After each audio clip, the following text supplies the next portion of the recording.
Hello and welcome back to One Trek Mind with me, Raptor. And me, Michael. And today we're going to be discussing something a little more interesting and different from what we've discussed recently. We're going to be looking into whether Voyager really succeeded with its premise and with its various elements or not, because I think it's fair to say there's a lot of debate online in the fandom about whether some of it could have been better handled.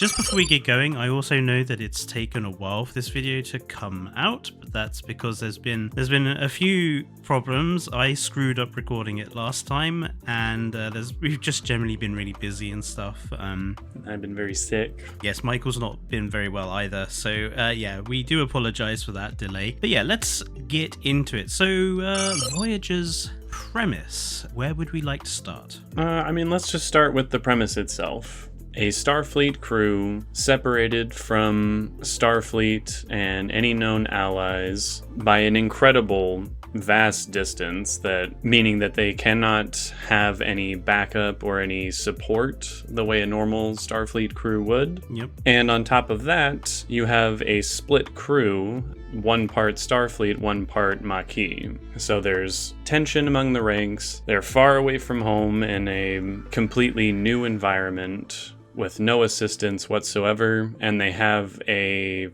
80-something year journey to get back? Yeah, between 70 and 80 years to get back. It's a 70,000 light year journey to get back, essentially. Right, which, again, just going off of the premise and that first episode that sets up that premise, I think it's a great idea.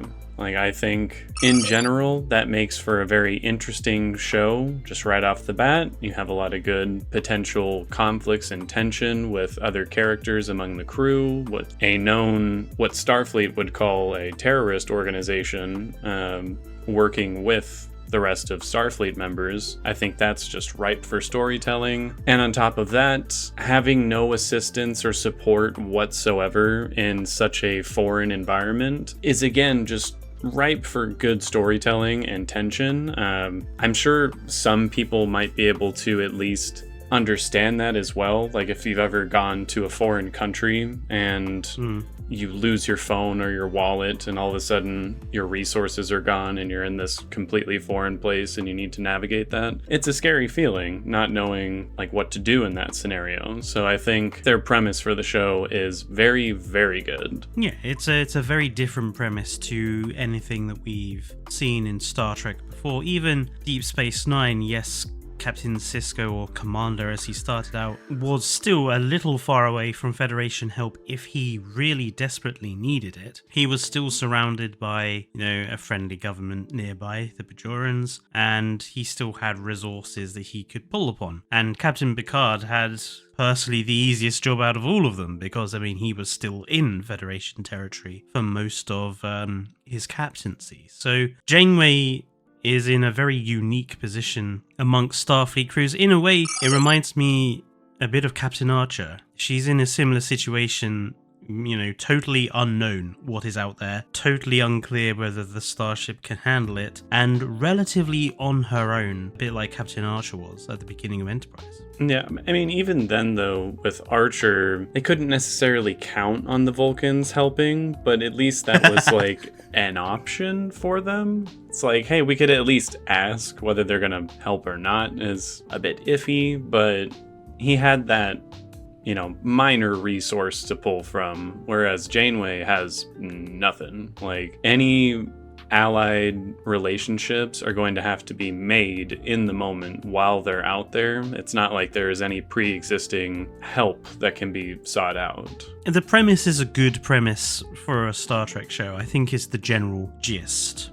But do they live up to that premise is the big question here. Yeah, so I think there are several key points of contention from the fan base. Let's start with the first one, and that is that the show should have been more like the rebooted Battlestar Galactica. That the ship should have weathered and aged and deteriorated around them the longer they were in the Delta Quadrant, and that the show should have been all about sort of the gritty character drama that reboot Battlestar Galactica is quite famous for and did quite well. I personally don't agree with that assessment, because I don't think Battlestar Galactica and Star Trek are relatively similar in what they set out to do. Battlestar Galactica didn't care about aliens or anomalies or alien cultures or that sort of thing. It was just focused on its human, robot, sentience, religious mumbo-jumbo plot that it came up with. Star Trek is about exploring alien cultures and alien worlds and weird anomalies, and I don't really think it's the same sort of thing. And usually when Star Trek tries to be gritty, looking at you, Section 31, Star Trek Picard, Star Trek Discovery, normally it just tends to leave a bit of a bad taste in your mouth. Yeah. The Battlestar Galactica argument is one that I both agree with and don't agree with. I think on one hand, yes, they should have probably gone a little bit darker with the storylines. Actually see Janeway make some more questionable decisions than we actually get in the show. There are a fair few moments where she does make questionable decisions, and I think those are some of the stronger episodes, but I think they could have taken it just a little bit further or expanded upon that just a little bit more. And I do think I could have enjoyed a little bit more interpersonal conflict with the crew, the way you get on Battlestar Galactica. We'll get to that in a minute. Mm-hmm. And I do think, given how good the episode Year of Hell was, it would have been nice to see the ship break down and enter that more deteriorated state as the season progressed, but not to the same degree as Battlestar Galactica. I agree that Star Trek is just simply not the same kind of story. It's not meant to be that dark and that gritty and that abstract in certain cases. Technologically, they're very different as well. Yes. The realm of Battlestar Galactica, the technology is very much more analog. Primitive would be another word for it. Compared the to Vulcans would say primitive.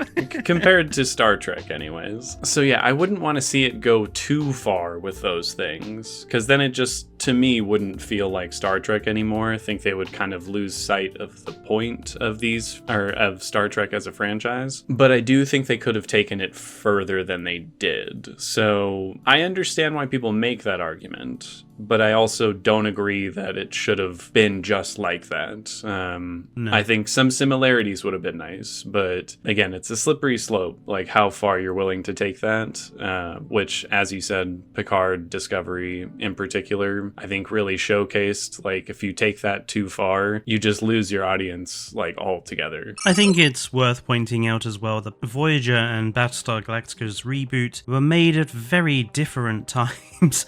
Voyagers, it's the early 90s. They were still using models for some shots. They didn't switch to full CGI for a fair bit, even for Voyager. I thought that all of Voyager was CGI. I thought it was the first one. So some of its exterior shots were still using a model in the early seasons.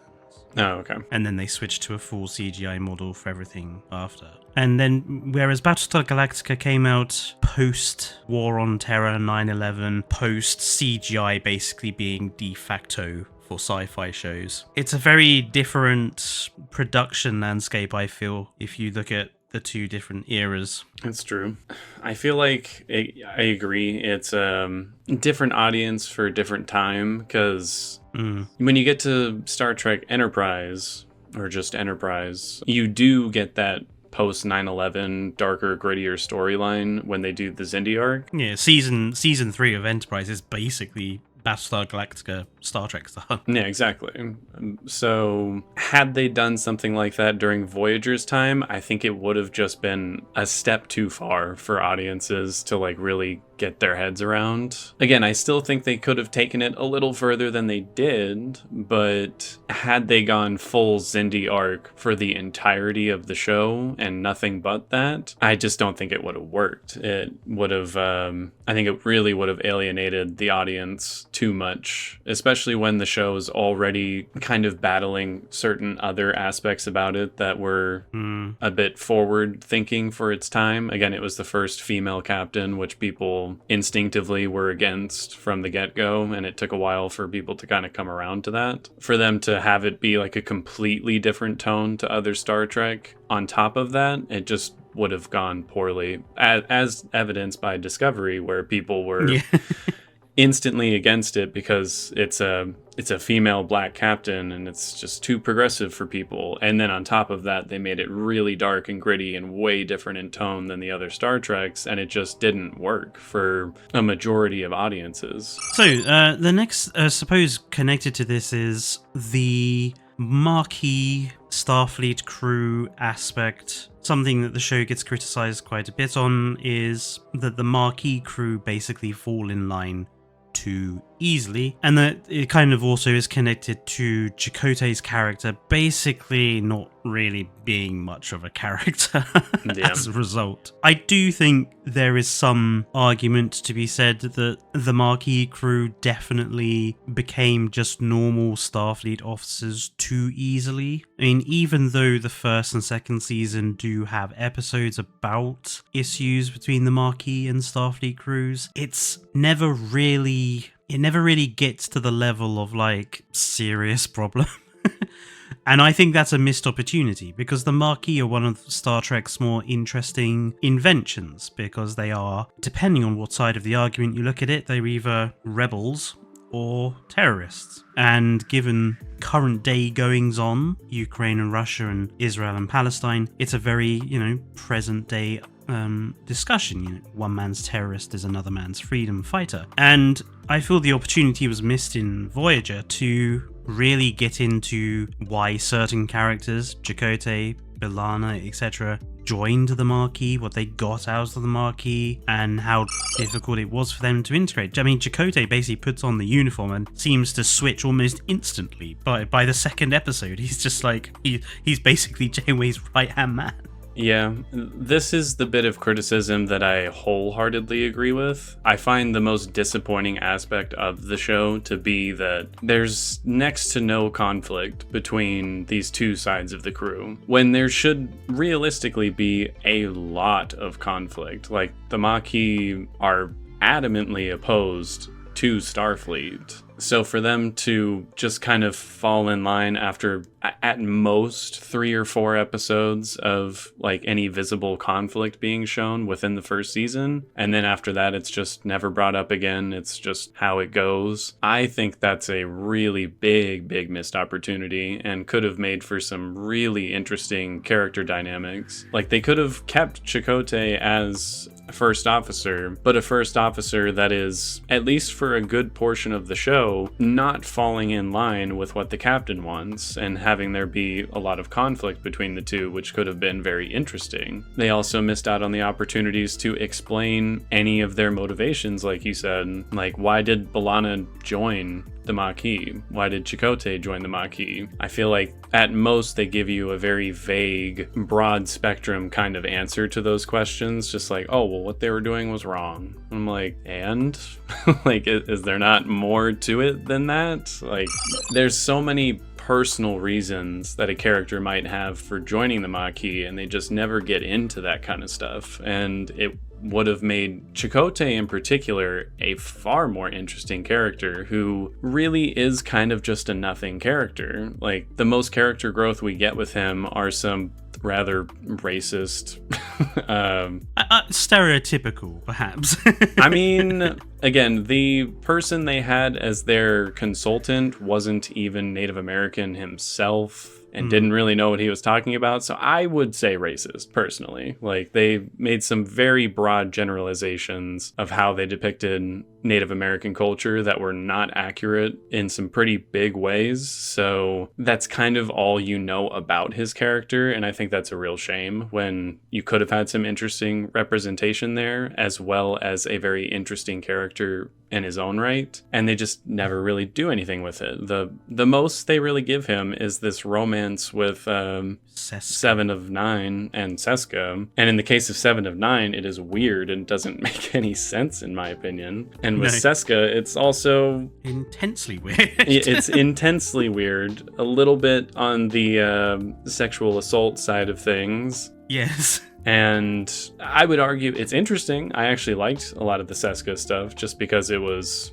some of that conflict I was talking about being brought to the forefront. But it was conflict being brought to the forefront for kind of a different reason, because she was Cardassian and this and that. I don't know. I just feel like there's a ton of missed opportunities with the splitting of the crew that they just never get into, because I'm assuming they wanted the characters to be friendly towards one another for most of the show, and I think that's a shame, personally. I mean, imagine the conflict that would be between Tuvok and Chakotay. They talk about that for like a scene. It gets inferred here and there throughout the series as it goes on, but it's never like really rigorously developed. And I mean, I suppose you talk about, you know, the problems of the crew integrating. There was plenty of opportunity for the character dynamics to go both ways. Like Chakotay's first officer, how easy is it him to integrate into the Starfleet side of the crew? But simultaneously, like, how is the Starfleet crew going to respond to being given orders from a former Marquis? There was a two-way conflict there that could have been explored, but just never was. Agreed. And since we're talking about Chakotay, we have to talk about the other officer on the bridge in the form of Janeway. Janeway gets a lot of criticism for primarily having a very loose people accuse her of having a loose interpretation on the Prime Directive especially, which I don't think is 100% fair, because... I mean, I think it's completely unfair when you look at the other captains. Yeah, if you look at the other captains, I mean, Captain Sisko commits a biological chemical weapon attack on an entire planet just to get his own back on Michael Eddington. That's gotta be against some Federation laws. Like, probably all of them. And you have Kirk, who, you know, broke the Prime Directive multiple times for some really shady reasons, I might add, not even for some really quality ones. And has the biggest temporal Prime Directive record on... biggest temporal Prime Directive file on record as well. Yeah. Does Kirk. I think every captain has played a little loose with the Prime Directive a few times. So for people to, like, dogpile on Janeway for being the number one offender, I think that is super unfair and does not make sense. Has she made questionable decisions? Yes, arguably so. And that's why I like her.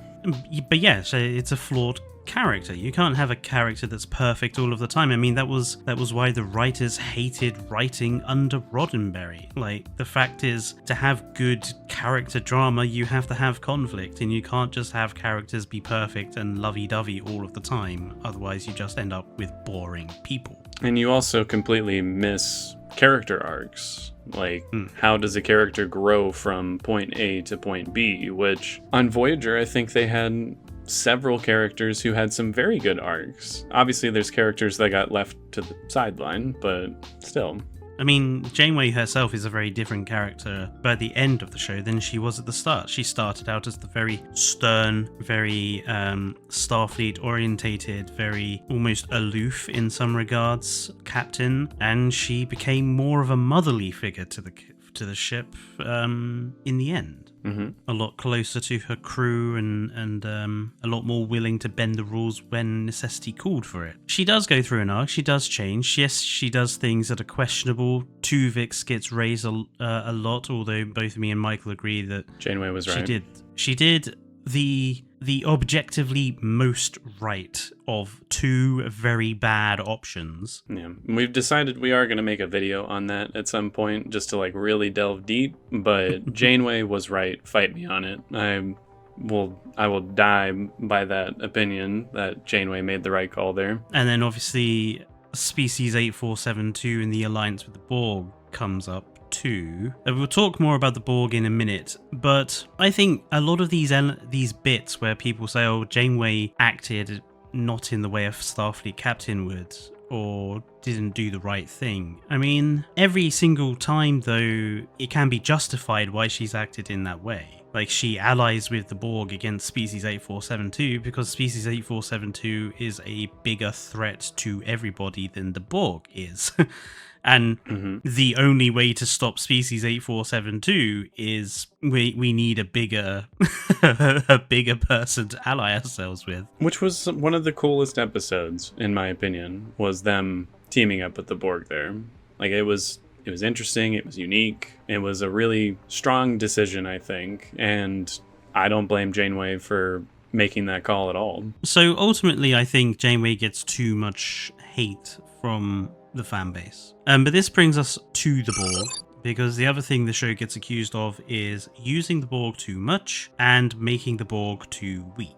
And they're two very different problems. Yes, and I remember when we first recorded this, my argument to that was, well, anytime you explore anything in any media franchise, you are going to inherently make something less scary the more you look into it. That's just kind of the nature of human beings. The more we understand something, the less alien and scary it is. And that was always going to happen with the Borg. Like, people act like Voyager's, number one crime is that they explored that, but how can you not explore that when they've established that the Delta Quadrant is where the Borg are from? Like, this is their home base. Of course we have to explore that a bit. If they didn't, people would be criticizing them for not doing it, saying like, oh, what a big missed opportunity for not exploring more about the Borg, their home quadrant and everything. So I feel like no matter what, people were not going to be pleased with that decision, and I find it really unfair that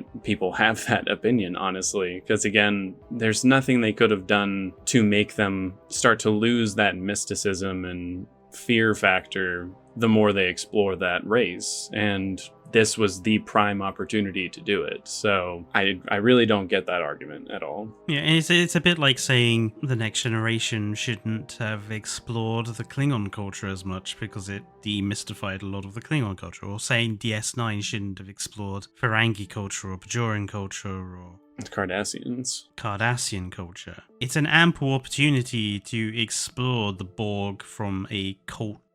I use the word culture loosely from a cultural perspective, and that makes the Borg more interesting, in my opinion, and not less interesting. Agreed. In the same way that the more we find out about the Klingons, it made them more interesting. Like, a lot of people consider like the Klingon episodes of DS9 and Next Gen as like the best episode because they're interesting. And a lot of people, I find it very funny that on a lot of people's like top Voyager lists, they tend to be episodes with the Borg in. So, because again, those are some of the most interesting bits. People like to criticize Janeway for that decision to ally with the Borg, but that was a really good episode, or two-parter, I think it was. Again, that's the kind of storytelling that you really need in a series like this, and for whatever reason, people were like, I wish the Borg were not used at all. But again, I'm telling you, if they hadn't explored the Borg in that series, people's complaints would instead be, what a missed opportunity for not exploring that, because this was your prime opportunity to do so. And personally, I don't think the Borg do show up that much. I mean, no, it's you exaggerated. You have obviously you have Scorpion Part 1 and 2, Endgame Part 1 and 2, and Unimatrix Zero Part 1 and 2, which are the big 6 Borg episodes. And then you have a smattering of other episodes, which I would argue are Borg adjacent because they're usually episodes about 7 of 9, and her relationship with the Borg now she's no longer a drone. Things like Raven, or I think it's Reversion or something similar, where she starts having PTSD and reliving the people she's assimilated personally, which is quite actually a horrific episode, I think, that particular one. So I don't think they are overused. I think, if anything, Voyager's accusation that they overuse the Borg comes from more of the position we are in now, where Star Trek Picard decided to basically be always about the Borg all of the time and to do some really stupid shit with them. Yeah. I mean, I just looked it up as well. Out of 172 episodes in the entire show, 23 of them feature the Borg in some way, which is more than other Star Trek shows, to be sure. Like, here it's saying there's only 1 episode in Deep Space Nine, about 6 episodes in Next Gen, so it's considerably more. But it's, again, if you're talking about 172 episodes, that is a pretty reasonable amount of time to explore the Borg in a bit more depth than we've gotten before. 23 episodes is not, like, unheard of. That's basically a 1/7 of the show. As for the accusation that they made the Borg too weak, again, I also don't necessarily agree. This is not Starfleet of Captain Picard's time. This is a Starfleet that has faced down Wolf 359 and has recovered from Wolf 359 and is basically at the beginning of rearming itself post its early Dominion interactions. They've had the war with the Cardassians. This is not a Starfleet that's frankly in a period of stagnation like it was at the beginning of Picard's time. I mean, they had the Tri-Cobalt missiles on there. Was that for the sake of the Dominion War, or was that for the sake of the Borg? Bit of a tangent. It is one of those weird questions, like what is Voyager carrying those Tri-Cobalt torpedoes for at the beginning of the mission to just go and find Chakotay's ship? It's a bit questionable what the purpose of those torpedoes are. Interestingly, the Star Trek fact files I have downstairs, in a couple of them, it calls them quantum torpedoes, not Tri-Cobalts. So I'm wondering if at some early stage, Voyager was just supposed to have quantum torpedoes like the Defiant did and the Enterprise E did, and for some reason they decided not to and just gave them these Tri-Cobalts instead, and that there was maybe a bit of a change in the script or something, who knows. Well, I mean, the reason I brought it up is just at this point, like you said, they've faced the Borg before, and they've designed their ships post Wolf 359 to be a little more capable in terms of dealing with them. Meaning this ship, which is, top of the line, is probably going to be able to deal with a Borg cube or a Borg sphere a lot easier than something like the Enterprise would. And arguably, in encounters where Voyager does encounter the Borg, they do treat them as a massive threat, and most of the time they don't succeed really against proper Borg ships. The only Borg ship that Voyager really totally destroys is a probe, the smallest of Borg ships, and it's through a lucky break thanks to Harry Kim. Still never got a promotion for it. Unbelievable. But then when it encounters cubes, it gets the absolute shit beaten out of it. Even Spheres gives it some trouble. So I don't think they necessarily made the Borg ships weaker. And as for the Borg themselves, well, again, technology has changed and developed, and even in ground-based combat situations, the Borg still adapt. I mean, they assimilate Janeway, Tuvok, and B'Elanna at one point. Yes, it's part of the plan, but they do assimilate those people. Yeah. They do destroy the Delta Flyer. I don't think the Borg are weak, per se. I just think Voyager has a lot of unique elements to it, like 7 of 9 when she comes on board, that gives Voyager enough of a tactical advantage to even the playing field a bit. I pretty much wholeheartedly agree there. I don't feel like they nerfed the Borg for that series in particular. I think it really just comes down to seeing them so many times. Again, seeing them more than you do in other series just naturally makes people think like, oh, well, they've gotten out of so many more situations. And it's like, well, yes, but it's because of the resources that they have. They have 7 of 9. The ship itself is designed to be more advanced and combat the Borg. So I don't understand that argument either of they made the Borg weaker, when I really feel like they didn't. If anything, there are moments where they felt more intimidating than ever, just seeing like the sheer force behind how many of them there are. So yeah, that's an argument that I also can't really get behind. I feel like it's exaggerated quite a bit. I think some people do also forget, when they're discussing Voyager, they do forget, I think, just how much Voyager did and added to the lore, and also just had to develop. Like, they're in an entire unknown part of the galaxy. Storytellers cannot call upon the Klingons or the Romulans or the Cardassians, if they need an alien of the week, to do something. They got to come up with everything by scratch. Yeah, they had to invent all these alien races. They're all, I think, reasonably interesting. You have the Vidians, which are relatively tragic race, the Vidians, but are also pretty horrific and do pretty horrific things. Yeah, I don't have a whole lot of sympathy for people that, steal organs. Harvest organs. You have the Kazon, which, is this former slave empire of warring tribes. You have the Malon, which, massive polluters of the galaxy. The Talaxians, the Acompans, the Krenim, the time experts. So, there are so many things they had to invent for the show. Aliens to show up, which I think they don't get enough credit for, personally. A lot of them are very interesting as well. Like, I particularly like the Hirogen. I think they're a very interesting race, being hunters of the galaxy that really have to like constantly live, hunt to hunt, moving and finding more worthy prey and everything. It feels almost Klingon-esque, like in a way, like they've pulled some things from that with them being kind of a warrior race, but I think they really nuanced it in a really cool way and had some really great episodes with them. Yeah, and even there they explored, in the two part of the Killing Game, like they explored Hirosian culture, and the lead Hirosian in that episode was like, we need to figure out how to become a society again, because we've spread ourselves across the entire galaxy. We're not really a people, so we need to figure out how to rebuild our civilization. And in that same episode, Janeway is, relatively supportive of that. She wants to work with the Hirosian rather than, be forced to play these games on the holodecks. It was cool to see her as a Klingon, though. Well, she did Klingon very well.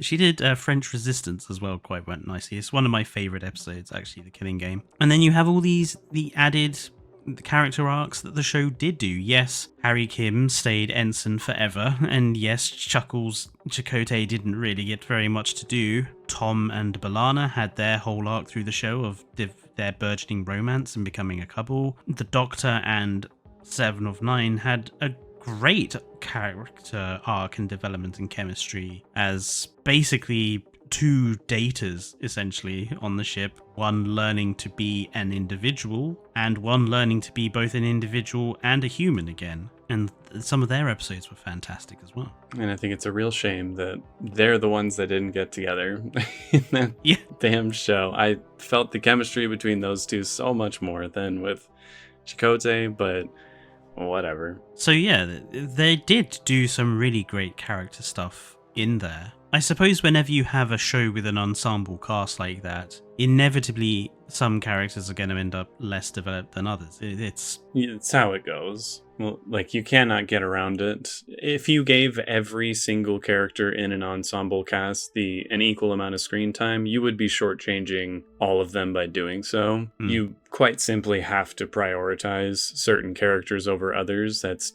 just how it works. Obviously, there are some examples of that where they could have improved. Like, again, I think Chakotay is a big character where it's like, this feels like a character we should be giving more of an arc and exploring more. Maybe remove 1 or 2 episodes with like Seven of Nine or the Doctor in order to give him something more to do, or just put him in one of those episodes so he can be a part of those stories. Like you said, you have to make those compromises here or there. You can't give every single character the same level of depth. You just can't. So the one last thing I wanted to discuss, and it's potentially one area I think we both agree on as well, of a missed opportunity for the show and its premise, is the ending. Yeah. It being inevitable, I think, that the show was going to end with Voyager getting home. How they got home and what happened after is where I think we both feel that the show stumbled a bit.